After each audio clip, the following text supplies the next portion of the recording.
શ્રી ગણેશાય નમઃ. સ્વાગત છે મિત્રો આપણી યુટ્યુબ ચેનલ સત્સંગ દર્શનમાં. જય શ્રી કૃષ્ણ ભક્તજનો.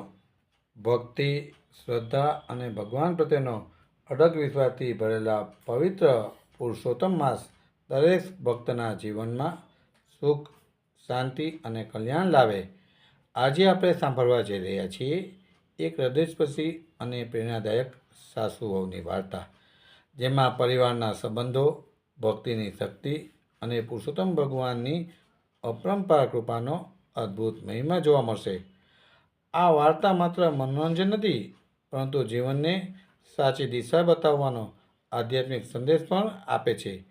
કેવી રીતે ભક્તિથી દુઃખ દૂર થાય છે, કેવી રીતે ભગવાન પોતાના ભક્તોની લાજ રાખે છે, અને કેવી રીતે સાસુ વહુનો પ્રેમ, સમજણ અને સંસ્કારનું મહત્ત્વ છે, તે બધું આ કથામાં સુંદર રીતે રજૂ થયેલ છે.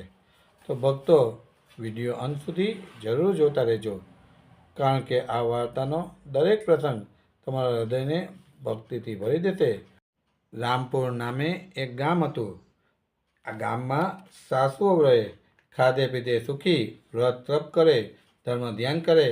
એવામાં પાવન પુરુષોત્તમ માસ આવ્યો. સાસુએ વ્રત આદર્યા. ગામની સઘળી સ્ત્રીઓએ વ્રત કરતી જોઈ વહુને વ્રત કરવાની ઈચ્છા થઈ. સાસુની વાત કરી તો સાસુ છણકો કરીને બોલી કે જોઈ મોટી ભક્તાણી, ઘરમાં બેસીને ધર્મ ધ્યાન કરો, જુવાનીમાં નદીએ નાહવા ન જવાય. બિચારી વહુ શું બોલે, એને તો મન વાળી લીધું ને ઘરે બેઠા જ વ્રત આદર્યું. કહેવતમાં કહ્યું છે કે મન ચંગા તો કઠોત મેં ગંગા. વહુ તો કઠોતમાં પાણી ભરીને સ્નાન કરે, લોટો પાણી રેડતી જાય અને પુરુષોત્તમ પ્રભુનું નામ લેતી જાય.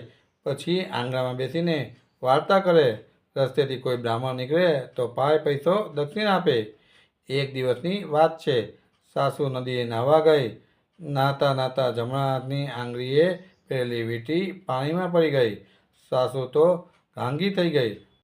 બહુ ગોતી પણ વીંટી ન મળી, એટલે સાસુ લમણે હાથ દઈને ઘેરે આવી.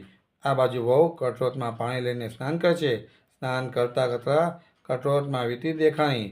વહુ તો તરત ઓળખી ગઈ કે આ તો મારી બાઈજી એટલે કે સાસુની વીંટી છે. નક્કી ભૂલી ગયા હશે. સાસુએ ઘેર આવ્યા એટલે વહુએ વીંટી દઈને બધી વાત કરી. સાસુને અચરજ તો ઘણું થયું, પણ છણકો કરીને વીંટી લઈ લીધી. બીજે દિવસે નદીમાં નાહતા નાહતા ડોકનો હાર પડી ગયો. સાસુએ તો ધ્રુસકે પડ્યા. કથા વાર્તા સાંભળવાનું પડતું મેલીને સાસુ તો હાર શોધવા લાગી, પણ મસાણે ગયેલા મરદાની જેમ પાછા ન આવે તેમ પાણીમાં પડેલા હાર ન મળ્યો. સાસુ તો ભાગ્યને ભાંતિ આવી ઘેર. ઘરમાં પગ મૂકતા જ વહુએ હાર સાસુના હાથમાં આપતા કહ્યું કે માજી, આ મને કઠોળમાંથી મળ્યો. હવે સાસુની આંખ ચાર થઈ. આવું ચરિત્ર તો ન જોયું ન જાણ્યું. વસ્તુ નદીમાં ખોવાય અને નીકળે કઠોળમાં. નક્કી આ વહુ ચૂડેલ છે, મેલી વિદ્યાને જાણકાર છે. સાસુના ગભરાટનો પાર ન રહ્યો. ચૂડેલના શા ભરોસા? ભૂખી થાય તો ઘરે બેસીને લોહી પીવે. કાલે છૈયા છોકરા થશે. ચૂડેલ વહુ ભડકી જશે તો વંશવેલો નહીં રહે. સાસુ પાણી પહેલાં પાર બાંધવા મનસૂબા ઘડવા લાગી. એ તો ગઈ રાજા પાસે.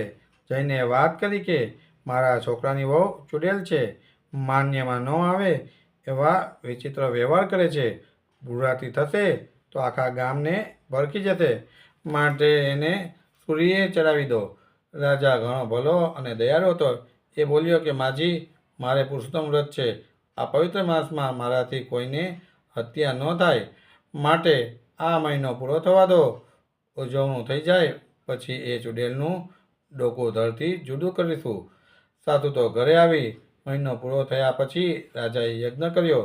1008 વર્ણ નોતર્યા. આખું ગામ યજ્ઞના દર્શને આવ્યું. વહુ બોલી કે બાઈજી, હું આવું, યજ્ઞમાં દર્શન થાય તો ભવ પાર થાય. ત્યારે સાસુ છણકો કરતાં બોલી કે બેસ ચૂડેલ. વહુને તો રડવું આવી ગયું. સાસુના ગયા પછી વહુ પણ છાની માની યજ્ઞમાં દર્શન કરવા આવી. અને સંતાઈને દર્શન કરવા લાગી. પૂર્ણાહુતિના સમયે યજ્ઞમાં શ્રીફળ હોમતા જ પુરુષોત્તમ રાય પ્રગટ થયા અને છેવટે ઉભેલી વહુને પાસે બોલાવી આશીર્વાદ દીધા. પછી હાથ જોડીને ઉભેલા રાજાને કહ્યું કે, હે રાજા, આખા ગામમાં સાચા ભાવથી મારું વ્રત એકમાત્ર આ સ્ત્રીએ જ કર્યું છે. માત્ર એને દર્શન દેવા માટે હું પ્રગટ થયો છું. વહુને આશીર્વાદ આપીને પ્રભુ અંતર્ધ્યાન થયા. રાજા અને ગામના લોકો વહુના પગમાં પડી ગયા. રાજાએ વહુને અડધું રાજ આપ્યું. સાસુના પસ્તાવાનો પાર ન રહ્યો, પણ વહુએ સાસુને માફી આપી. આખી જિંદગીમાં સુખ સમૃદ્ધિ ભોગવી અંતકાલે વહુ પોતાના પતિ સાથે વૈકુંઠમાં ગઈ. હે પુરુષોત્તમ પ્રભુ, તમે જેવા ભોળી વહુને ફળ્યા એવા સૌને ફળજો. જય શ્રી કૃષ્ણ. તો ભક્તો, આવી હતી પુરુષોત્તમ માસની આ પવિત્ર અને ભાવસભર સાસુઓની વાર્તા.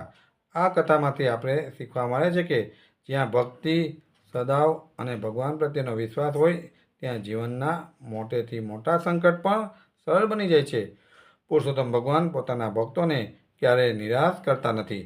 આપણે સૌએ આ પવિત્ર માસમાં સત્ય, સેવા, દાન, જપ અને ભક્તિનો માર્ગ અપનાવવો જોઈએ, જેથી જીવનમાં સુખ, શાંતિ અને સમૃદ્ધિ પ્રાપ્ત થાય.